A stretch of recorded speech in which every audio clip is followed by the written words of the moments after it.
At the beginning of the story, we see that radiation has spread across the entire world, causing mass destruction. Almost all humans have perished, and electricity has completely disappeared.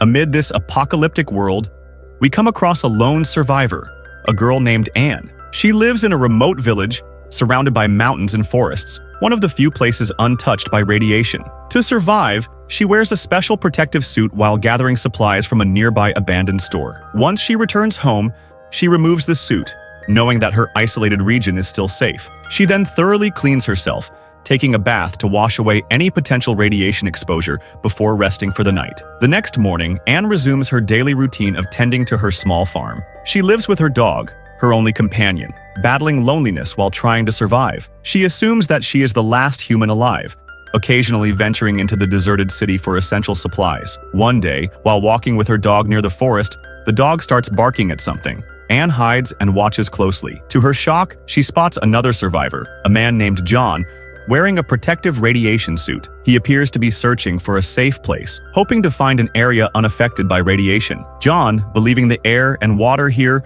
are radiation-free, removes his suit and takes a deep breath of fresh air, feeling relieved. Anne secretly follows him and watches as he bathes in a lake. However, realizing the danger, she immediately warns him, shouting for him to get out of the water because it is contaminated with radiation. Startled, John panics upon seeing her. Anne quickly reassures him that she means no harm and insists he must leave the water immediately. By the time he steps out, it is too late. He has already been exposed to radiation. Soon, he begins feeling sick, vomiting as he struggles to walk back to his tent. Inside his tent, John desperately tries to inject himself with a radiation treatment serum, but is too weak to do so. With no other option, he asks Anne for help. She hesitates for a moment, but then administers the injection. Still unwell, John is unable to take care of himself. Anne, deciding to help, brings him to her home. Before letting him inside, she thoroughly cleans him and takes a bath herself to prevent any contamination. Over the next few days, she takes care of him, providing medicine and ensuring his well-being. Anne even prays, hoping John recovers soon, because deep down, she knows she does not want to be alone anymore. After spending so much time alone, Anne no longer wanted to be by herself. A few days later, John starts recovering. Grateful for Anne's care, he thanks her sincerely. He then shares his story. He was an engineer who worked in a government bunker. That was how he survived the catastrophic disaster. However, after a while, his food supplies ran out, forcing him to leave the bunker and travel on foot until he reached this place. John tells Anne that the reason this area is still radiation-free is because it is surrounded by mountains and dense forests, acting as a natural shield. Anne, who is deeply religious, believes that God has created this place as a sanctuary for them. She then shows John an old photograph of her family and tells him how she used to live here with her parents and younger brother. They all survived the initial radiation disaster. Her parents had gone out in search of other survivors but never returned. After waiting for many days, her younger brother also left to find them, but he too never came back. The next day, Anne is working in her fields, tending to the vegetables she grows. Seeing her struggle, John decides to help. He assists her in refueling an old tractor using diesel from local abandoned gas stations, getting it running again for the first time in years. That night,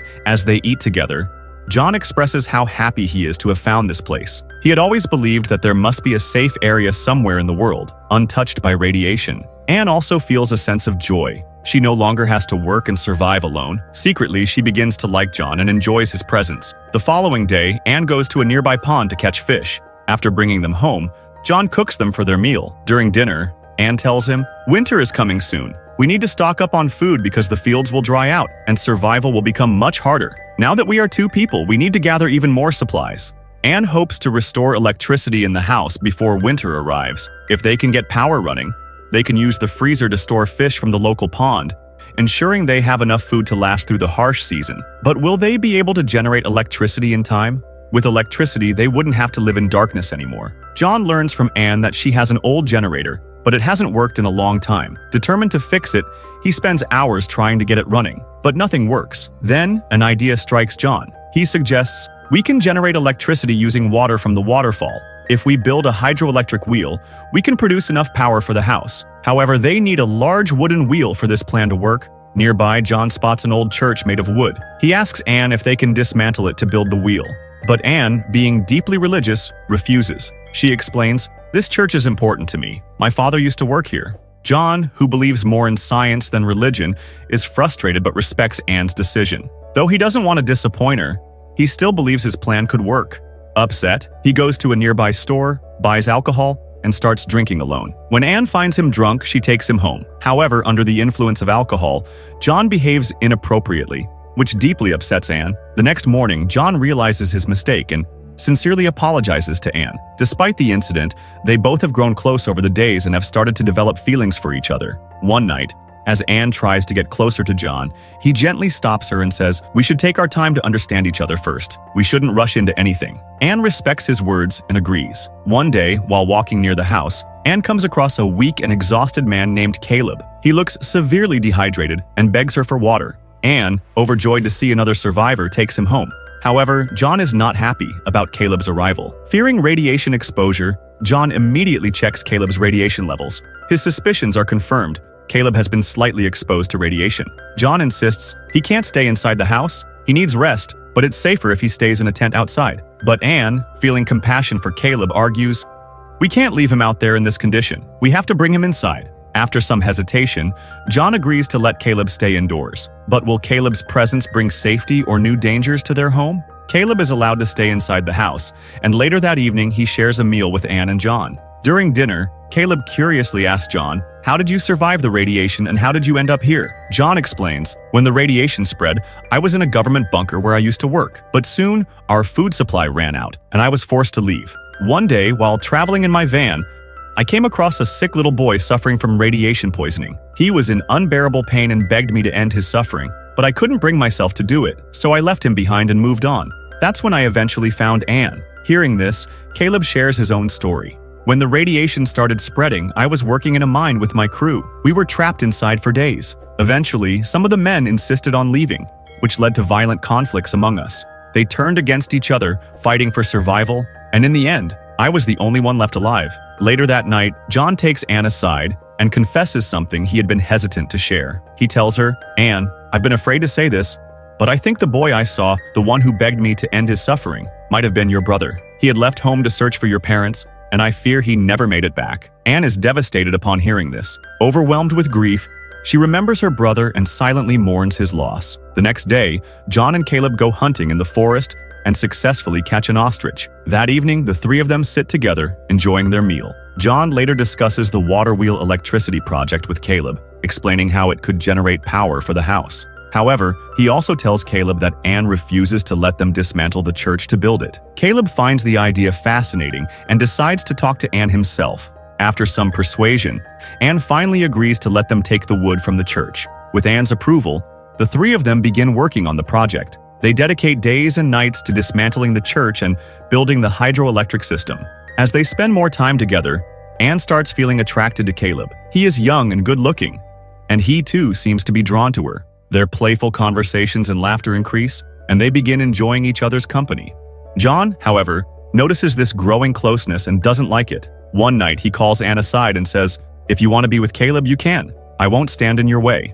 Hearing this, Anne remains silent, says nothing, and walks away. Anne walks away in silence, unable to decide between John and Caleb, as she has feelings for both.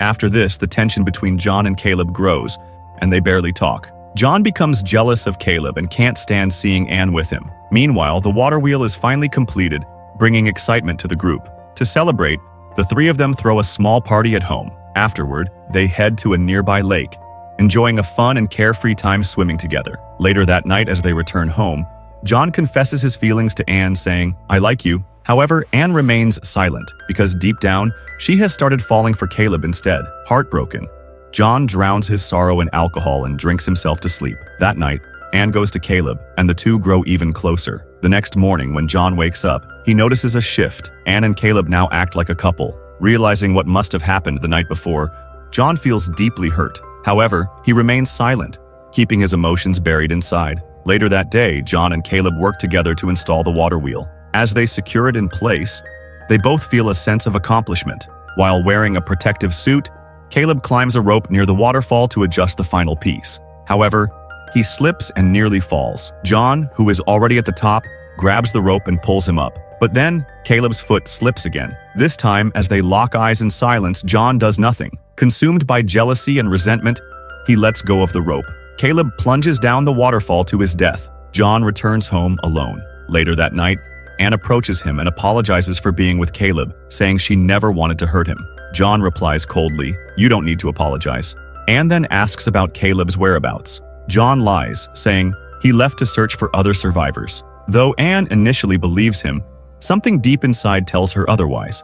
Desperate for answers, she goes out searching for Caleb, but he is nowhere to be found. Eventually, the truth begins to settle in. John let Caleb die out of jealousy. When Anne returns home, she finds that John has successfully restored electricity using the water wheel. The house lights up for the first time, bringing a faint smile to her face.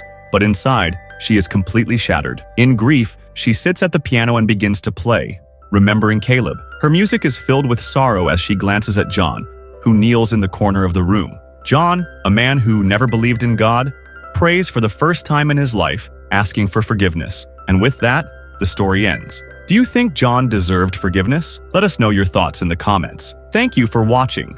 Don't forget to like, share, and subscribe to the channel, and hit the bell icon so you don't miss upcoming videos. See you in the next one.